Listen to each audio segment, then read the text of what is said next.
Bonjour à tous, bienvenue à Trois-Rivières. Pour ceux qui ne sont pas de chez nous, mais qui sont de Guadeloupe, alors bienvenue. Vous êtes chez vous à Trois-Rivières, Guadeloupe. Alors voilà, à peine un mois, nous avons célébré notre fête patronale sur le thème « Mémoire vivante, socle pour demain ». Dans cette continuité et sans faire exprès, nous voici réunis aujourd'hui pour les journées européenne du patrimoine placée sous le thème patrimoine des itinéraires, des réseaux et des connexions. Que ce soit les mémoires vivantes ou le patrimoine, nous nous rendons bien compte qu'il nous est indispensable de retrouver, de chérir et de valoriser ce qui finalement donne sens à notre agir. Occuper des responsabilités, quelles qu'elles soient, impose parfois des décisions difficiles, mais quelquefois nécessaires, surtout lorsqu'il s'agit de sécurité des personnes. C'est ainsi que la fermeture de l'Église a fait partie des décisions impopulaires, importantes, mais combien responsables. En effet, suite au tremblement de terre du 21 novembre 2004, déjà 20 ans, et c'est vrai que nous sommes sous la mandature qui a démarré en 2020. Je vous laisse faire le décompte. L'édifice s'est trouvé particulièrement fragilisé, donnant déjà des signes de dégradation. Faisant suite à la chute de blocs de pierre entre deux célébrations en 2020, la majorité municipale et moi avons pris cet arrêté de fermeture de l'église. Sans prendre la place d'un historien, j'ai vu tout à l'heure notre ami Philippe, qui connaît aussi l'histoire de cette église, ou sans prendre sa place ou la place d'un autre ou d'un archiviste, l'église de Trois-Rivières a été détruite à plusieurs reprises pour des raisons diverses et variées, intempéries ou autres. À sa dernière reconstruction signée à Liture, on a fait d'elle une structure, un bâtiment historique inscrit dans l'ère architecturale à Liture. Pour nous aider tant soit peu à la réhabilitation de notre paroisse, de notre commune, de notre église, qu'il me soit permis, au nom de son Excellence, Monseigneur Philippe Guiogo, empêché actuellement à Rome, en Italie, pour une mission d'église et qui est en communion avec nous.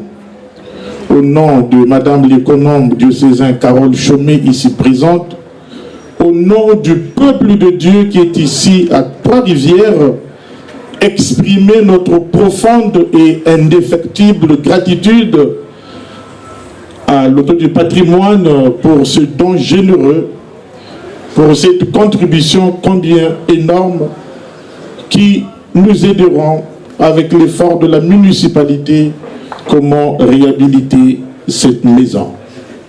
C'est la maison de Dieu. Jésus lui-même le déclare solennellement, là où 2 ou 3 sont réunis en mon nom, je suis là au milieu. Matthieu chapitre 18, le verset 20. Alors un curé de paroisse qui n'a pas d'église, comment cette parole de Jésus va s'actualiser pour nous? Merci à la municipalité. Merci à toutes les personnes de bonne volonté qui apporteront leur pierre à l'édifice pour les travaux et la ouverture solennelle de notre église. C'est la maison de Dieu où le peuple vient s'abriter, boire à la source du torrent d'eau vive, lieu où les gens viennent rencontrer le Seigneur, écouter la parole de Dieu.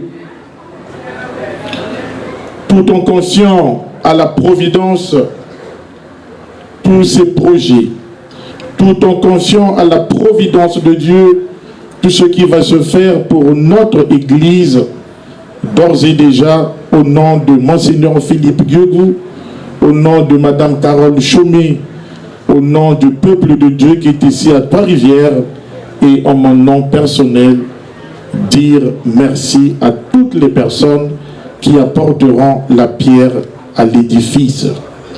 Que le Seigneur veille sur nous avec sollicitude, qu'il bénisse toutes les entreprises qui vont donner le meilleur d'eux-mêmes pour le bien de notre Église. Vive la commune de Trois-Rivières, vive notre Église, que le Seigneur lui-même nous garde dans son amour à travers le geste symbolique que nous allons recevoir tout à l'heure, que ce chèque nous aide à avancer dans les travaux pour la plus grande gloire de Dieu et le salut des hommes qui est ici à Trois-Rivières. Je vous remercie. Oui, effectivement, c'est avec plaisir que la Française des Jeux, que je représente aujourd'hui, participe à la pérennisation de notre patrimoine en Guadeloupe, et ça depuis 2018.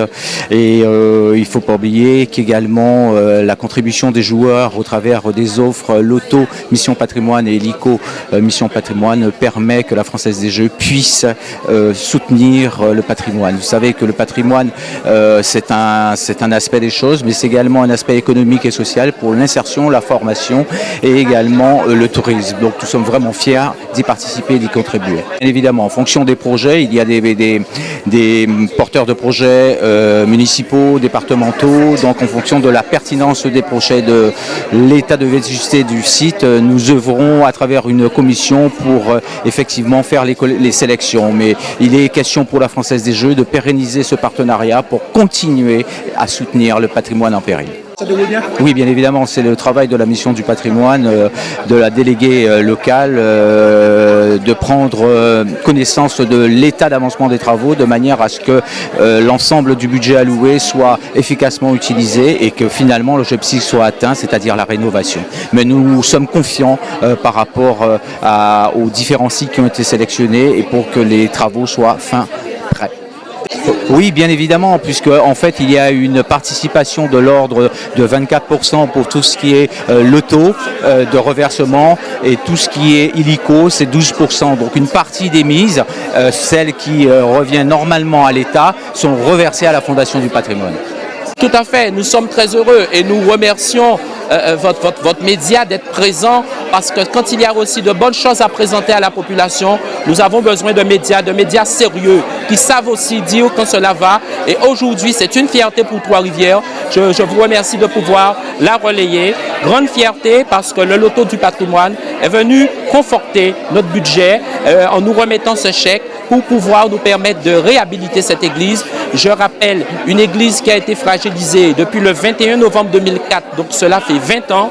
Et aujourd'hui, nous sommes en mesure, avec ce budget bouclé, de pouvoir poursuivre les opérations et permettre à ce que dans quelques temps, que Trois-Rivières retrouve une église digne, une église qui redonne de la vie, redonne de l'âme au centre-bourg de Trois-Rivières. C'est toujours regrettable que des projets soient lancés et ne se terminent pas.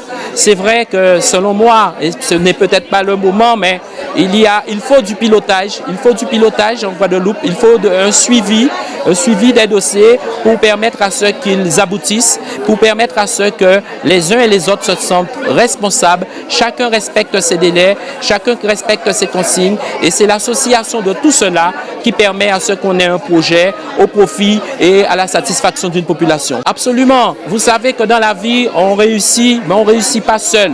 On réussit avec l'aide de partenaires, on réussit avec l'aide de personnes ou de collectivités ou d'institutions. Aujourd'hui, le loto du patrimoine est à nos côtés. Il nous permet de boucler cette opération. Et donc là, nous lui disons merci. Nous disons merci à tous ceux et toutes celles, aux équipes de la mairie, mais aux équipes aussi du loto du patrimoine, qui ont permis à ce que ce projet se concrétise. Et il n'y a qu'un seul souhait aujourd'hui, c'est un rendez-vous pour l'inauguration. Et encore une fois, je dis merci à tous.